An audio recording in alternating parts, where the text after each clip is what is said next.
Selamat malam, Ibu Bapak dan Saudara yang dikasihi oleh Tuhan Yesus. Pada malam hari ini kita akan kembali merenungkan kebenaran firman Tuhan. Namun sebelum itu mari kita meminta pertolongan Tuhan, kita berdoa. Ya Tuhan, kami telah siap sedia untuk mendengarkan bahkan merenungkan kebenaran firman Tuhan. Berkati kami, mampukan kami, supaya kami dapat melakukan firman Tuhan di dalam kehidupan kami hari lepas harinya. Berfirmanlah ya Tuhan, kami telah siap sedia mendengarkan firman-Mu. Amin.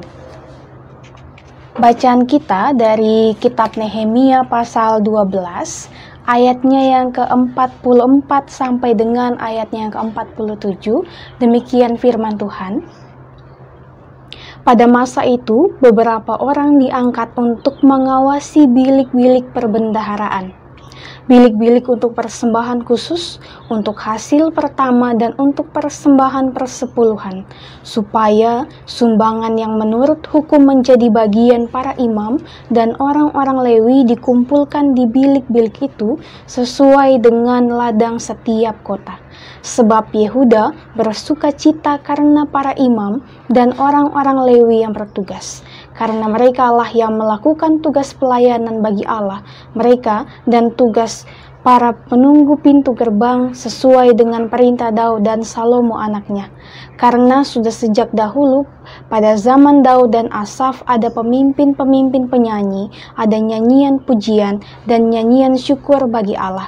Pada zaman Zerubabel dan Nehemia, semua orang Israel memberikan sumbangan bagi para penyanyi dan para penunggu pintu gerbang sekedar yang perlu tiap-tiap hari dan mempersembahkan persembahan kudus kepada orang-orang Lewi, dan orang-orang Lewi mempersembahkan persembahan kudus kepada anak-anak Harun.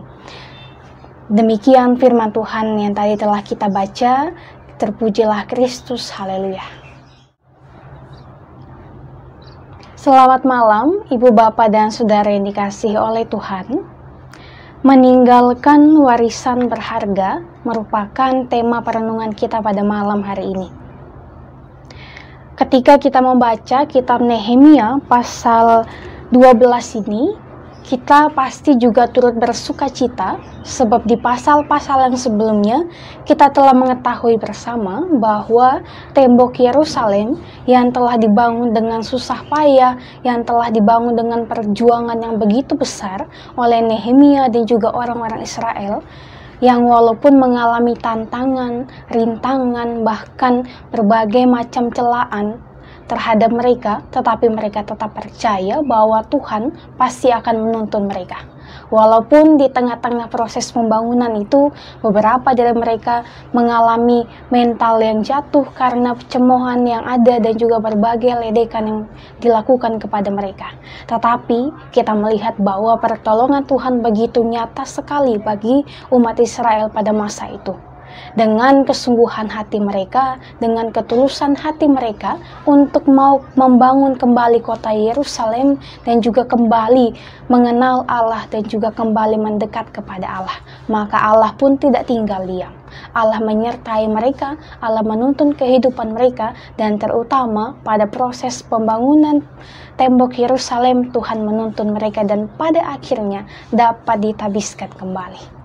Nah, Bapak Ibu dan Saudara yang dikasihi oleh Tuhan, ini merupakan salah satu warisan yang akan selalu dikenang, baik itu pada masa itu bahkan hingga pada saat ini. Kita selalu mengenang bagaimana usaha mereka dan juga apa yang telah mereka lakukan, sehingga inilah yang dikatakan sebagai warisan yang berharga. Bukan hanya kita melihat warisan itu sebagai fisiknya saja, tetapi kita melihat bagaimana warisan iman mereka yang harus kita ikuti hingga pada saat ini. Ketekunan mereka yang percaya pada pertolongan Tuhan, dan juga bagaimana mereka mau menyerahkan setiap kehidupannya di dalam tangan pengasihan Tuhan. Daud dan juga Salomo, yang hidup hampir setengah milenium dari masa Nehemia telah meninggalkan warisan kehidupan juga, yaitu mengenai peribadahan yang tetap diacu oleh umat Israel. Bahkan seandainya bangsa Israel masih memiliki bait suci di abad ke-21, pola ibadah mereka pasti tetap mengikuti model tersebut. Bait suci dan juga rangkaian tata cara ibadahnya itu pun mengacu kepada tabernakel serta ketetapan dan juga peraturan yang Musa tinggalkan bagi mereka. Ibu bapak dan saudara yang dikasihi oleh Tuhan, Gereja Protestan Indonesia atau GPIB sebagai sebuah komunitas pun selaku umat percaya memiliki sejarah yang panjang sampai menemukan suatu format tata ibadah dan juga bagaimana tata gerejanya. Ada banyak sekali pemikiran yang diwariskan oleh para pendahulu dan juga bagaimana warisan yang sangat berharga itu diturunkan hingga pada saat ini. Dan tentu bukan hanya GPIB saja, tetapi semua gereja memiliki prosesnya masing-masing untuk bertumbuh, memiliki tata cara peribadahannya masing-masing untuk bagaimana mereka mau memuliakan nama Tuhan. Nah, tidak ada yang salah dari tata ibadah setiap kita yang walaupun berbeda-beda, karena semuanya memiliki satu tujuan, yaitu untuk memuliakan nama Tuhan. Walaupun tata cara peribadahan kita berbeda dengan tata cara peribadahan umat Yahudi pada saat itu, tetapi tujuan kita tetap sama, yaitu kita mau menyerahkan diri kita hanya kepada tangan pengasihan Tuhan saja. Kita mau menaikkan syukur kita mau berdoa kepada Tuhan, bahkan merenungkan kebenaran firman Tuhan. Untuk itu, ibu bapak dan saudara yang dikasihi Tuhan, di dalam bacaan kita pun kita melihat bahwa bagaimana umat Israel pada masa itu mau bersyukur. Mereka tidak hanya memikirkan diri mereka sendiri, mereka tidak hanya memikirkan bagaimana mereka harus bertumbuh di dalam jemaat. Tetapi di sini kita melihat bahwa mereka saling bahu-membahu untuk membantu para imam, membantu orang-orang Lewi dan juga membantu penjaga-penjaga gerbang untuk saling memberikan persembahan, untuk saling memberikan apapun yang dapat mereka berikan sehingga semuanya dapat berjalan dengan baik, sehingga dalam pelayanannya dapat tertata dengan baik. Nah, itu pun yang akan kita lalui pada saat ini dan juga di masa yang ke depan. Bagaimana kita juga mau dituntut untuk kita dapat menghargai para pelayan Tuhan, menghargai para pekerja-pekerja yang lain, dan menghargai selaku anggota jemaat satu dengan yang lainnya. Kita dituntut untuk melakukan kasih di dalam kehidupan kita, sebab tak henti-hentinya dikatakan bahwa dengan melakukan perbuatan kasih, maka kita telah melakukan apa yang Tuhan telah tuntut untuk kita lakukan di dalam kehidupan kita ini. Untuk itu ibu bapak dan saudara yang dikasihi oleh Tuhan, bersemangatlah menjalani kehidupan ini sebagai anggota tubuh Kristus. Setiap umat juga kita pasti diberikan peran kita masing-masing. Untuk itu yakin dan percayalah bahwa walaupun peranan kita berbeda-beda di dalam berjemaat, ada yang sebagai majelis, ada yang sebagai anggota jemaat, ada yang sebagai pengurus-pengurus di setiap pelkat, tetapi yakin dan percayalah ketika kita saling bahu-membahu, maka semua yang akan kita lakukan akan menyenangkan hati Tuhan. Tetap bersemangat menjalani kehidupan ini, menjalani aktivitas pribadi, menjalani aktivitas bersama dengan keluarga dan lain-lain sebagainya. Kiranya Tuhan memberkati dan juga memampukan kita sekalian. Amin untuk firman Tuhan.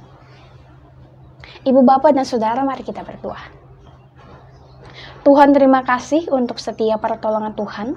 Dari pagi hingga pada malam ini, kami boleh merasakan kebaikan Tuhan yang tiada hentinya. Saat ini Tuhan, kami boleh mendengarkan bahkan merenungkan firman-Mu yang mengajarkan kami untuk mau saling bahu-membahu satu dengan yang lainnya, saling tolong-menolong, supaya kami dapat mewujudkan, dapat memancarkan bagaimana sudah selayaknya kami dapat menjadi anak-anak Tuhan. Untuk itu Tuhan, kami berdoa untuk setiap kehidupan kami, baik itu kehidupan kami pribadi, kehidupan kami berkeluarga, dan lain-lain sebagainya dalam setiap aktivitas kami. Tuhan, tuntun kami, mampukan kami, dan juga layakkan kami, supaya kami dapat dimampukan untuk melalui setiap hari dalam kehidupan kami. Berkenan memberkati kami ketika kami akan beristirahat di malam hari ini, berkenan juga ketika besok besok pagi kami boleh bangun dengan tuntunan kasih Tuhan saja. Kami boleh melakukan berbagai aktivitas kami. Untuk itu Tuhan, ini kami, ini syukur kami, layakkanlah kami untuk menaikkan doa ini, layakkan kami untuk menerima anugerah Tuhan yang selalu baru setiap harinya. Terima kasih Tuhan, terima kasih. Amin.